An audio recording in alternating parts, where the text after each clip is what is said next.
Welcome to Raya Shikshan Sanstha's e-learning platform, Standard 6th. Hello students. Today we'll be covering a beautiful story, that is The Sword in the Stone, and this is the part 1 of that, and that talks about the faithfulness and integrity. So let's start.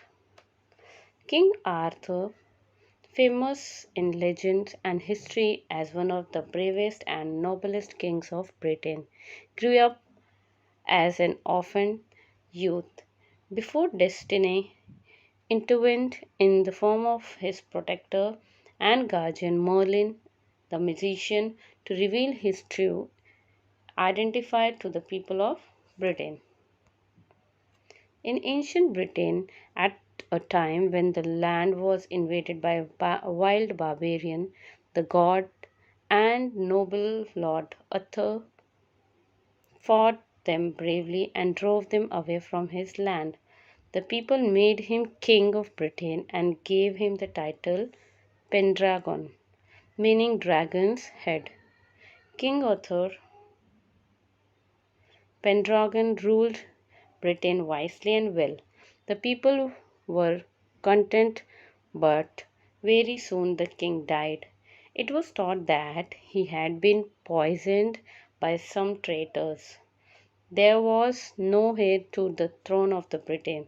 The powerful lords and knights who had been kept under control by King Arthur now began to demand that one of them should be crowned King of Britain. So first the story begins with the death of the dear King Arthur. There were no heir to the throne of England, and thus the kingdom was in a state of disorder. All the noblemen wished to become the king. Rivalry grew amongst the lords, and the country was a whole began to suffer. Armed robbers roamed the countryside, pillaging farms and fields. People felt unsafe and insecure in their own homes. Fear gripped the country and lawlessness prevailed over the divided kingdom. Nearly 16 years had passed since the death of Lord Arthur. All the lords and knights of Britain had assembled at the great church of London for Christmas. On Christmas morning, just as they were leaving the church, a strange sight drew that their attention. In the churchyard was a large stone, and on that it an anvil of steel, and in the steel a naked sword was held, and about it was written in letters of gold, Whoso pulleth out this sword is by right of birth King of England. Many of the knights could not hold themselves back, fancying themselves as future kings. They rushed to the stone and attempted to draw the sword from its steel anvil. So there was no peace in the kingdom due to the fear caused by the growing terror and lack of law. One Christmas morning, after the 17 years later, the assembled knights and noblemen witnessed a strange sight. A shining sword lay on the anvil of steel on a large stone in the backyard of the church.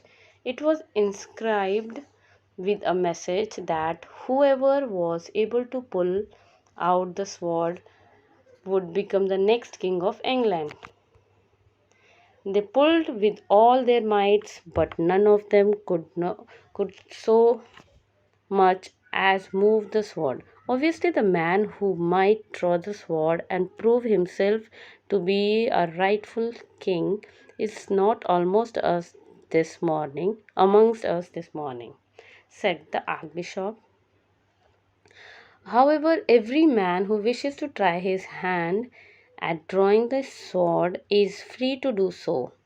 For the next few days, he who draws the sword will be crowned king. And to celebrate the appearance of this magnificent sword and prepare ourselves for the arrival of our future king, we will hold a magnificent tournament on New Year's Day. On New Year's Day, a great number of young and brave knights gathered to attend the church service. After that, they met in the field nearby to participate in the great tournament. Dukes and counts, earls, barons, and knights crowded on the field. So the archbishop eventually announced a tournament to celebrate the appearance of the magnificent sword. The noblemen were keen to try their lucks to win the throne. Finally, the tournament was held on the New Year's Day. All the noblemen, counts, Sir Ector, accompanied by his son Kay and also his adopted son Arthur, attended the event. All among them was Sir Ector, a noble knight. He was accompanied by his two sons, Sir Kay and young Arthur. Kay was his own son, who had been recently knighted. Arthur, whom he had brought up as a foster son, was actually an orphan whom he had raised as his own son. The good Sir Ector loved both his sons dearly.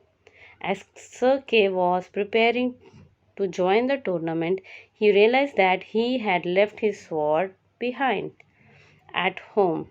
Hastily, he summoned his younger brother and said to him, Arthur, you want me to win this tournament, don't you?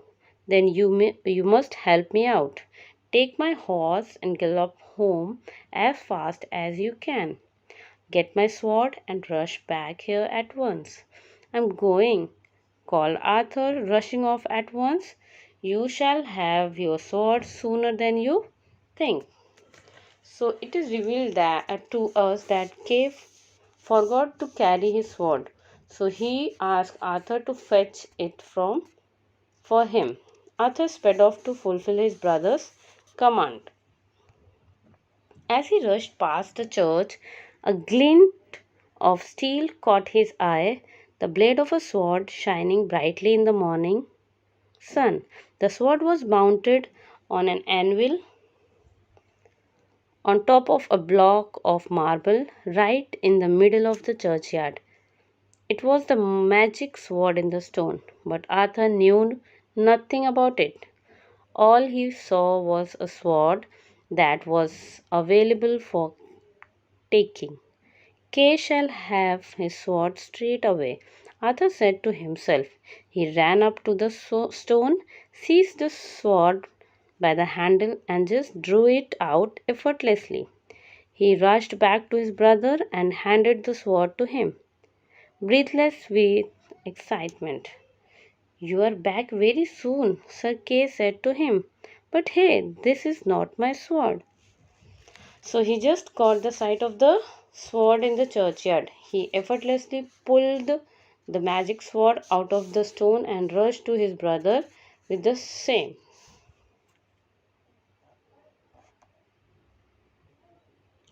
No, it's not, smiled Arthur. I thought it would take me too long to get home and bring your sword. I found this sword in the churchyard. It looked good, and I thought you could use it just for today.